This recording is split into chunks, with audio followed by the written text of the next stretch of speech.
Moving from one school to another can be intimidating, filled with trials and tribulations. When Riley Boese transferred from Deer Lodge, where he spent the majority of his life, to Helena Capital, there were numerous challenges.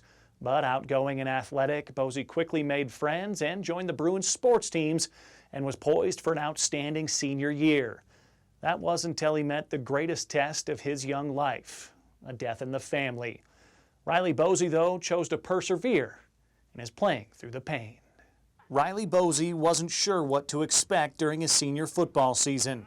After transferring from Class B Deer Lodge to Class AA Helena Capital last November, Boese knew there would be challenges, including an increased level in competition. It's crazy. There's not even 200 kids in Deer Lodge and 1,300 kids. Just a lot of new faces. I really didn't know anybody, but everything's going great, so everybody's treating me really good. Boese quickly caught the attention of Helena Capital's football coaches, particularly linebacker coach Lee Carter, by competing on the school's powerlifting team, actually winning the 198-pound title at the 21st Annual State High School Powerlifting Championships last spring. Boese actually competed up a class from his 185 pounds. On the football fields this summer, adjusting to the Bruins' schemes, terminology, and overall routine was an admitted learning curve for Boese, but he soon caught coach's attention for his hustle and determination. He's done a very good job of adapting to all of that. He's a very smart kid, very smart in the classroom, obviously comes from a good family. In short, life was good for Riley Boese. Then came the news August 17th, just 1 week before his first varsity game in a Helena Capital uniform.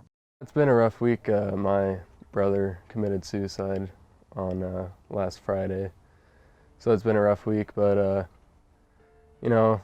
doing football and stuff kind of takes my mind off things, and I'm really just gonna play for him this season. So Wyatt Havens and his twin brother Caleb were each born with Huntington's disease, an inherited disease that causes a degeneration of nerve cells in the brain. It affects one's movement, thinking, and also brings psychiatric disorders. The disease had already claimed the life of their grandfather and uncle, while their biological father also has Huntington's. The disease developed at an early age in Wyatt and Caleb, according to their stepfather, Todd Boese, producing what's known as juvenile Huntington's disease in the twins.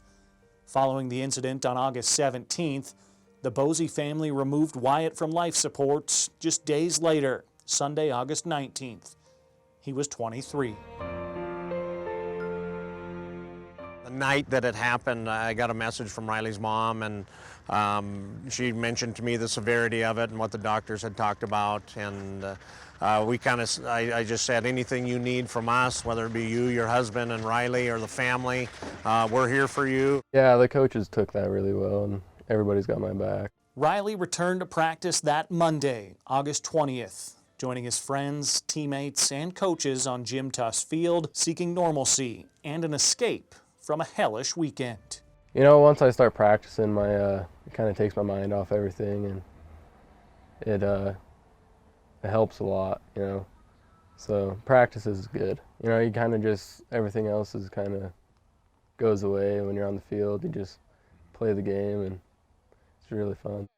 Friends and family gathered in Deer Lodge on Wednesday, August 22nd, for Wyatt Havens' service.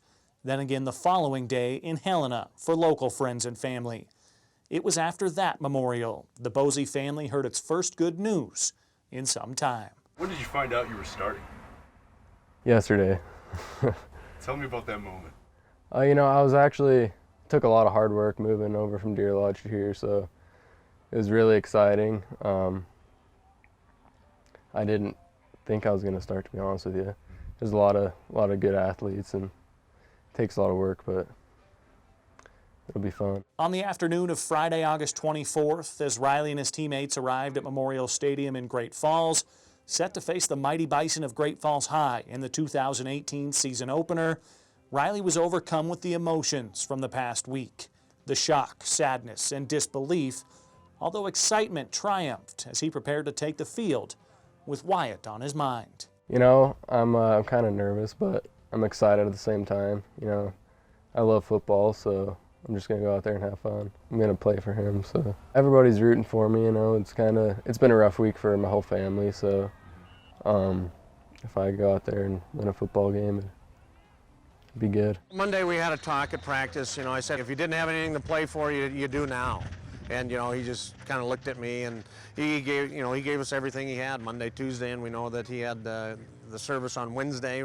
But he played a pretty darn good football game on Friday night, despite obviously the outcome. Helena Capital lost 32-0 that evening, but for the Boese family, it was about more than the scoreboard. Seeing Riley overcome all the challenges, the mid-year move to a larger school, working hard to become a starter on a perennial power, and playing through the emotional pain brought some much-needed joy and happiness during a time of grieving. Yeah, the whole time I was just kind of thinking about my brother and that he would be proud if I went out and did what I loved for him, you know. So, you know, I kind of just want to play the whole season is kind of dedicated to him, but I also want to have personal goals I want to achieve, you know, playing football in college and stuff like that, and you know, and just helping out the team. I think he is motivated moving forward. You know, the kids have taken him in and the coaches have taken him in. Yeah, so he's getting taken care of. Richie Melby, MTN Sports.